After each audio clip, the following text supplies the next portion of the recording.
প্রিয় শ্রোতাবৃন্দ, আপনারা শুনছেন ই ডক্টর রেডিও, আর আরজে তাজিন আছি আপনাদের সাথে। ই ডক্টর রেডিও বাংলাদেশের প্রথম এবং একমাত্র হেলথ রেডিও।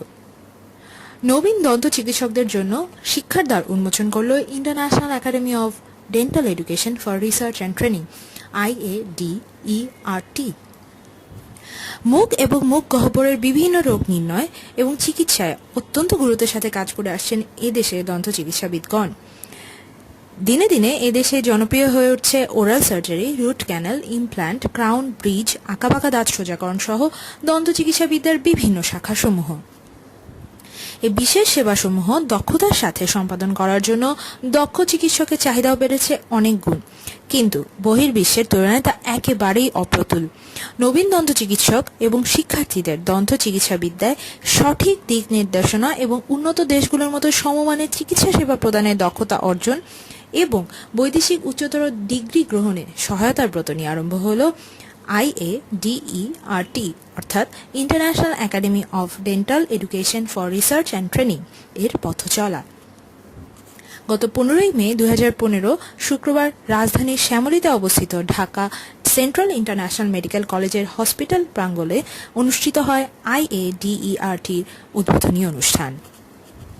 এতে উপস্থিত ছিলেন IADERTর কোর্স চেয়ারম্যান এবং উপমহাদেশের স্বনামধন্য ম্যাক্সিলোফেশিয়াল সার্জন অধ্যাপক doctor Motiur Rahman Molla, Dhaka central international medical college and হসপিটালের হসপিটাল ডিরেক্টর অধ্যাপক ডাক্তার আবুল কাশেম, বাংলাদেশ ডেন্টাল সোসাইটির সহ সভাপতি সহযোগী অধ্যাপক ডাক্তার মোস্তাক হাসান সাত্তার, বঙ্গবন্ধু শেখ মুজিব মেডিকেল বিশ্ববিদ্যালয় BSMMUর ডেন্টাল ফ্যাকাল্টির প্রাক্তন ডিন অধ্যাপক ডাক্তার শামসুল আলম, BSMMUর প্রস্তরন্টিক বিভাগের প্রধান সহযোগী অধ্যাপক ডাক্তার মোহাম্মদ মাহবুবুর রহমান সহ নবীন প্রবীণ ডেন্টাল সার্জন বৃন্দ। অনুষ্ঠানের প্রধান বক্তা এবং IADERTর course director doctor Mohammad Mokarram Hasan ই ডক্টর রেডিওকে বলেন, আমরা আজকে আছি IADERTর উদ্বোধনী অনুষ্ঠানে এবং সেই সাথে এখানে চলছে ডেন্টাল এডুকেশন ফেয়ার। আমার সাথে রয়েছেন এখানকার course director doctor Mohammad Mokarram Hasan. Sir, আজকে একটি নতুন অধ্যায়ের সূচনা হচ্ছে। আজকে IADERT এই প্রতিষ্ঠানটির উদ্বোধনী এবং সেই সাথে ডেন্টাল এডুকেশন ফেয়ার। স্যার, এই ধরনের একটা প্রতিষ্ঠানের সাথে জড়িত হওয়ার কারণ হচ্ছে? দেখুন, আমি নিজেও একটা ওভারসিজ রেজিস্টার্ড ডক্টর, আমি registered doctor of Australia.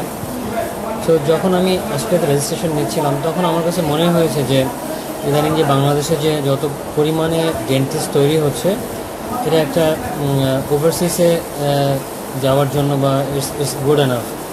So আমরা যদি সেই ডেন্টিস্টদেরকে ওভারসিজ এক্সামের জন্য ট্রেন করতে পারি, অ্যাজ ওয়েল অ্যাজ যদি গুড ডেন্টিস্টে ট্রেন করতে পারি তাদেরকে আমরা বাংলাদেশেই, তাহলে বাংলাদেশি মানুষ যেমন তাদের কাছ থেকে গুড ডেন্টিস্ট্রি পাবে, আবার যদি কেউ ক্যারিয়ারকে ওভারসিজে বিল্ড আপ করতে চায় সেটার জন্য তাদের সুযোগ থাকবে। তো সেই চিন্তা থেকেই আসলে এই প্রতিষ্ঠানের সূচনা করা বা প্রতিষ্ঠানের জন্য প্ল্যানিং করা আর কি। এখানে দুটো জিনিস লক্ষণীয় স্যার। একটা আমরা দেখলাম যে A to Z dental education, আর একটা হচ্ছে ফরেন লাইসেন্সিং প্রিপারেটরি কোর্স, যেটা তো আপনি যেটা বলছেন যে আপনার যেই প্রেজেন্টেশনটা আমরা দেখলাম ওভারসিজ প্রিপারেশনের জন্য, ওভারসিজে আপনি বললেন অস্ট্রেলিয়ার ব্যাপার, তারপর কানাডা, তারপর ইংল্যান্ড। তো আপনার কি মনে হয় যে যেই 4 বছর মেয়াদী কোর্স বাংলাদেশ প্রোভাইড করে ব্যাচেলর অফ ডেন্টাল সার্জারি, এর পরে এটার যোগ্যতাটা বাইরের সাথে কতটুকু গ্যাপ বা কতটুকু তাল মেলার? আসলে আমাদের এখানকার সবচেয়ে বড় বেনিফিট হচ্ছে যে আমাদের পেশেন্ট, আমাদের number of patient which is good enough. কিন্তু কোর্সের ব্যাপারে আমি বলবো যে আসলে ডেভেলপ সব দেশেই হচ্ছে 5 ইয়ার্স, ইভেন জাপানে 6 ইয়ার্স কোর্স ডেন্টিস্ট্রি।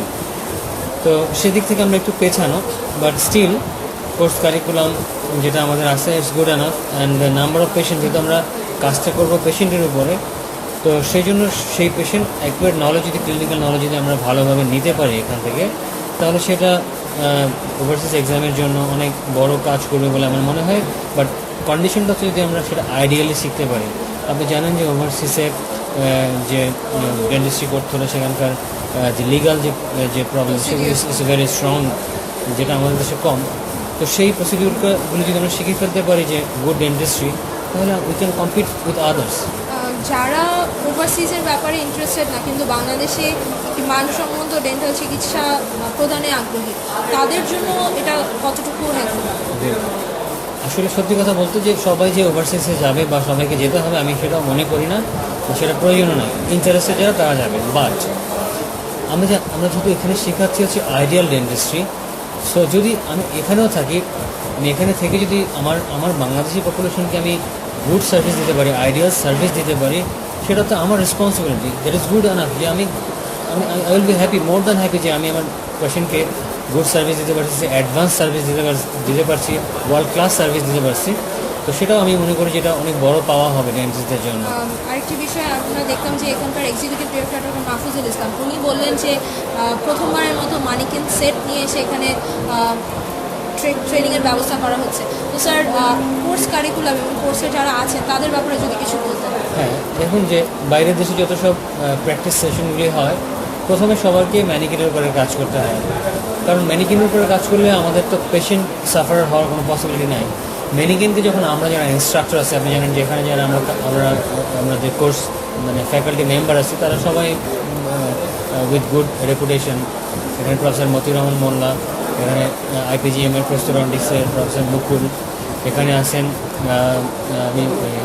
ইন্ডিয়া থেকে আসা ডক্টর সমরেন্দ্র সিং অর্থোডন্টিক্সের, আছেন ডক্টর রিজভি, সো আছেন এন্ডোডন্টিক্সের ডক্টর নাসিমা। সো আমি মনে করি তারা সবাই well educated, well perform. So এরা ভালো সার্ভিস এবং ভালো এডুকেশন ডেন্টিস্টদেরকে দিতে পারে বলে আমি মনে করি। আজকে ডেন্টাল এডুকেশন ফেয়ার সেটার মূল লক্ষ্যটা কি? সেটার মূল লক্ষ্য হচ্ছে যে কনভে করা যে ডেন্টাল, আপনি জানেন যে জুনিয়র ডেন্টিস্ট যারা fresh graduate, they are not they're confused with their career, what they will do after graduation. Like সবাই বলবে যে আমরা কি করবো, আমরা কি BCS সার্ভিস করবো না কি করবো। তো তাদেরকে যদি একটা পথ দেখানো যায়, গাইড করা যায় যে হ্যাঁ তোমরা কেউ যাবা BCS-এ, কেউ পোস্ট গ্র্যাজুয়েশন করবা, কেউ ওভারসিজে ক্যারিয়ার করবা, কেউ ওভারসিজে হায়ার স্টাডিজ করার জন্য যাবা, সেই পথগুলো দেখানোর জন্যই আসলে আমাদের এই চেষ্টাটা, গাইডেন্সের জন্য। আরেকটা বিষয় হচ্ছে স্যার, এরকম প্রচুর প্রতিষ্ঠান রিসেন্টলি হয়েছে যারা পোস্ট গ্রাজুয়েশনের পথে বা ট্রেনিংয়ের ব্যাপারে কাজ করছে, তাদের থেকে আপনাদের কাজটা কীভাবে ডিফারেন্ট হবে বা মানের দিক থেকে বা কাজের দিক থেকে? আমি আসলে এখানে মানিটাকে বড় করে দেখবো না, আমি দেখবো যে কোয়ালিটি। সো কোয়ালিটির ক্ষেত্রে আমি বলবো যে ধরুন যে আমাদের এখানে যে ওভারসিজ এক্সামের কোর্সটা, সেটা আমি যেহেতু licence registered doctor of Australia, আমি এখানে প্রোভাইড করতে পারবো। অ্যাজ ওয়েল অ্যাজ আমি ওরাল সার্জারি সেকশনেও আসি কোর্স ডিরেক্টর হিসাবে। আমার সাথে আছেন আমারই প্রফেসর, যিনি বাংলাদেশের legend of oral surgery, professor Motiur Rahman Molla, এবং এর সাথে আমাদের সাথে আরও আছেন ডক্টর MD রায়হান উল আরিফিন এবং মাহফুজ এবং ডক্টর সোহাগ শিকদার। তো আমরা মনে করি যে এরা সবাই মিলে আমরা একটা গুড সার্ভিস ওরাল সার্জারিতে অবশ্যই প্রোভাইড করতে পারবো। ঠিক সেরকমভাবে সবগুলো ফ্যাকাল্টিতেই আমাদের যেমন ল্যাকিংস ছিল একটা অর্থোডন্টিয়াতে, যেটা আপনারা জানেন যে আঁকাবাঁকা দাঁতের চিকিৎসা যেটা করা হয়, সেখানে আমাদের ফ্যাকাল্টি মেম্বার বাংলাদেশে একজন এবং ইন্ডিয়া থেকে একজনকে আনা হচ্ছেন, যিনি আগেও এসছেন বাংলাদেশে। তো তিনি আমাদের এখানে আজকে চলে এসছেন। তো আমি মনে করি এগুলি ওয়েল আনাফ এবং is bit different from other training institute আর আদার যেটা প্রাইভেট অর্গানাইজেশন গড়ে উঠছে, সেখান থেকে আমি মনে করি যে এটা একটু ভিন্ন হবে, এটা আমার ধারণায়। আর টাকার যে ব্যাপারটা বললেন, আমার কাছে মনে হয় যে আমরা আসলে এটা প্রফিটের জন্য করা হয় না এই অর্গানাইজেশনটা। জাস্ট আমাদের যেটা এখানে এক্সপেন্ডিচার থাকবে সেটা যাতে আমরা বিয়ার করতে পারি, সেই জন্য একটা মিনিমাম ফিজ এখানে ধরা হয়েছে স্টুডেন্টের কাছ থেকে। আরেকটা বিষয় এখানে আমি জানতে চাবো যে ডেন্টাল স্টুডেন্টস যারা আছে, যারা এখন শুনবে আপনার কথাটা বা এখানে আজকে আসতে পারেনি, যদিও এখানে প্রচুর আমি সমাগত ব্যক্তি দেখছি, অনেক স্টুডেন্ট দেখছি, তো তাদের ছাড়া যারা আজকে এই অনুষ্ঠানটি শুনবে বা আপনার ভয়েসটি শুনবে, তাদের উদ্দেশ্যে যদি বলতেন যে প্রতিষ্ঠানে যারা কাজ করতে বা ট্রেনিং নিতে আগ্রহী তারা কী করতে পারে এখানে যোগাযোগ করার জন্য? হ্যাঁ, আমার কথা হচ্ছে এখানেই যে ট্রেনিং করতে হবে, নট দ্যাট, বাট আমরা confident to train you as a good dentist. আর আমার যেটা অ্যাডভাইস থাকবে স্টুডেন্টের প্রতি যে বি কনফিডেন্ট ইউর সেলফ। আমরা সবাই একদিন থাকবো না দুনিয়াতে, তো আমাদের সবারই একজন কারো আল্লাহ, কারো গড আছেন, সবার কাছে আমাদের কৃতকর্মের জন্য আসলে জবাবদিহি করতে হবে। আমরা যদি সেই দৃষ্টিভঙ্গি থেকেও চিন্তা করি, তাহলে আমার আত্মার কাছে যদি আমি জিজ্ঞেস করি যে আমরা গুড ডেন্টিস্ট্রি করছি কিনা, সেটা জিজ্ঞেস করার পরে যদি আমার আত্মা বলে যে হ্যাঁ you are doing the right thing, then you need not to come here. But তোমার আত্মা যদি কখনো বলে যে না আমি আমার প্রপারলি করছি না, আমার আরও জানা দরকার, তাহলে please you are welcome here and get training. And I am confident as a on behalf of IDRT, I am confident that I can provide you the best training here. Sir আপনাকে অনেক ধন্যবাদ আপনার মূল্যবান সময় দেওয়ার জন্য। তো আপনাকেও ধন্যবাদ এবং ডক্টর রেডিওকেও ধন্যবাদ আমাদের এই মেসেজ কনভে করার জন্য। উদ্বোধনী অনুষ্ঠানের পর Dhaka central international medical college and hospital প্রাঙ্গণে আয়োজন করা হয় ডেন্টাল এডুকেশন মেলা। এই মেলার উদ্বোধন করেন প্রথিতযশা অধ্যাপক এবং IADERTর course chairman doctor Motiur Rahman Molla. মেলায় আগত দর্শনার্থীদের জন্য অবমুক্ত করা হয় IADERTর দুটি course, A to Z dental education এবং ফরেন লাইসেন্সিং প্রিপারেটরি কোর্স। দেশে প্রথমবারের মতো ম্যানিকিন সেটআপে ট্রেনিংয়ের কথা উল্লেখ করে IADERTর executive director doctor Mahfuzul Islam doctor রেডিওর প্রতিবেদককে জানান। আর হচ্ছে আমরা প্র্যাকটিক্যালি এখন যেটা ফিল করি যে বিভিন্ন ডেন্টাল কলেজ থেকে যে ছেলে মেয়েগুলো বের হচ্ছে তারা PGD করার জন্য প্রপার গাইডলাইন পাচ্ছে না। তারা তাদের ক্যারিয়ার নিয়ে অনেক ক্ষেত্রে শঙ্কিত যে BCS-এ সাফিসিয়েন্ট পোস্ট নাই, সেই ক্ষেত্রে তারা এই ক্যারিয়ারটাকে কোথায় নিয়ে যেতে পারে। তো এই ব্যাপারগুলোকে যেহেতু এখন ডেন্টাল সার্জন এবং সাম্প্রতিক বছরগুলোতে যেটা হচ্ছে প্রত্যেকটা dental college, private dental college student পাচ্ছে না, তাদের সিট ফাঁকা যাচ্ছে। কারণ এই ঘটনাগুলোর ইম্প্যাক্ট করতেছে ডেন্টাল অ্যাডমিশনের উপর এসে। তো এই কারণে আমরা আসলে যে ডেন্টিস্টদের জন্য সারা পৃথিবীতে অসংখ্য সুযোগ আছে, যেটা সম্পর্কে আমাদের বাংলাদেশের ডেন্টাল সার্জনদের ধারণা নাই। এবং যারা যাচ্ছে তারা কিছু অবস্ট্রাকশনের জন্য যে হার্ডলসগুলো পার হতে পারছে না। তো এই ব্যাপারগুলো যদি আমরা স্মুথলি সমাধান করে দিতে পারি তাহলে মানুষ ডেন্টিস্টে আসার সুযোগ পাবে। এর বেনিফিট হবে, বেনিফিট দুইটা হবে। একটা হচ্ছে আমার স্কিল্ড ম্যান পাওয়ার তৈরি হবে, নাম্বার ওয়ান। আইডিয়াল ডেন্টিস্ট্রি বাংলাদেশে প্র্যাকটিস হবে। এবং 2 নম্বর আমার গোল হচ্ছে আমাদের দেশের actually man power is our main source of our earning, hour economy, যাই বলেন। এটার ক্ষেত্রে আমি যদি স্কিল ম্যান পাওয়ার ডেভেলপ করতে পারি, সেই ম্যান পাওয়ারটা আজকে বাইরে যেয়ে যদি ডেন্টিস্ট্রি প্র্যাকটিস করতে পারে, একটা ছেলে অস্ট্রেলিয়া বা কানাডায় গেলে তার প্রথম মাস থেকে বেতন হবে $6,000 উপরে, মিনিমাম বেতন হবে $6,000 উপরে। তো সে দেশকে যেভাবে কন্ট্রিবিউট করতে পারবে, একজন আনস্কিল পারসন যে সে কন্ট্রিবিউট করতে পারবে না। সে দেখা যাচ্ছে সেখানে যে অ্যাজ এ ডেন্টাল সার্জন যাচ্ছে, সে আসলে অ্যাসিস্ট্যান্ট হিসেবে কাজ করছে, সেখানে সে বেতন পাচ্ছে $1,500 থেকে $2,000। বেসিক ডেন্টাল এডুকেশন যেটা স্কিলের প্রবলেম, সাধারণত ইন্টার্নি করার পরেও অনেক ধরনের প্রবলেম ফেস করে। তারা বলে যে অনেক কিছু তারা শিখতে পারছে না।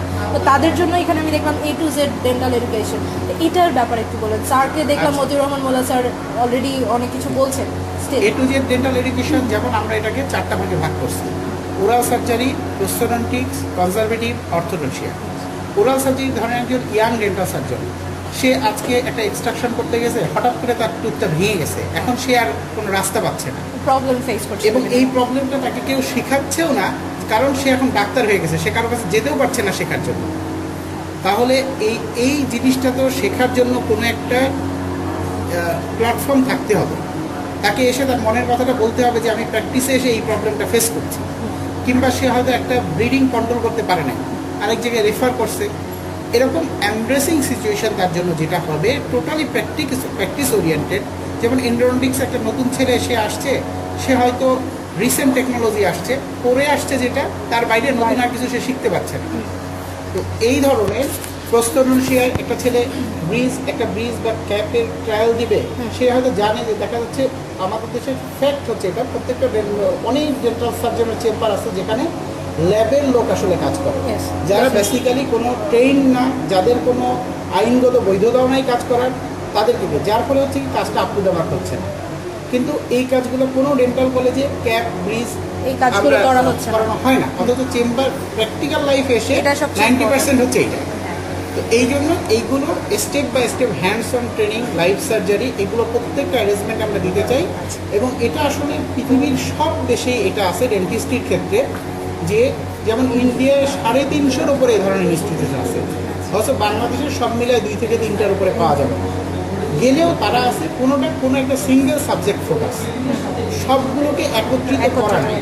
এই জন্য আমরা একটা একাডেমি A to Z ডেন্টিস্ট্রির সবগুলো ধাপ যেন কাভার হয়, এটার জন্য একটা আপনি আরেকটা কথা বলেন যে অনেকগুলো ইনস্টিটিউট আছে, তো আপনার যেহেতু নতুন, তো কম্পিটিশন তো হবে, তো আপনার ডিফারেন্সটা কি হবে? কম্পিটিশন নিয়ে আসলে আমরা কোনো চিন্তা করি না, কারণ এটা প্রয়োজনের তুলনায় খুবই অপ্রতুল। প্রথম কথা।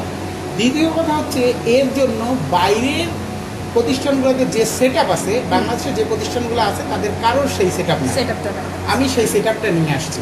যেমন আপনি দেখবেন ওপরে আমরা ম্যানকিন নিয়ে আসছি, একদম সেম অ্যাজ পেশেন্ট। সে চেয়ারে বসবে, হ্যান্ড পিস থাকবে, মাইক্রোমোডার থাকবে, সব কিছু ইনস্ট্রুমেন্ট থাকবে। সে লাইট করে একটা ফিলিং পেশেন্টের মুখে যেভাবে করে সেভাবে প্র্যাকটিস করে। সে একটা রুট ক্যানাল পেশেন্টের মুখে যেভাবে করে সেভাবে। অর্থাৎ পজিশনিংটাও সে শিখে নিচ্ছে। কারণ এটা আমি যেটা দেখছি আসলে এর পেছনে যে ফাইন্যান্সিয়াল মনিটারি ইনভলভমেন্ট থাকে, সেই মনিটারি ইনভলভমেন্টটা করার মানসিকতা সম্পন্ন লোক নেই।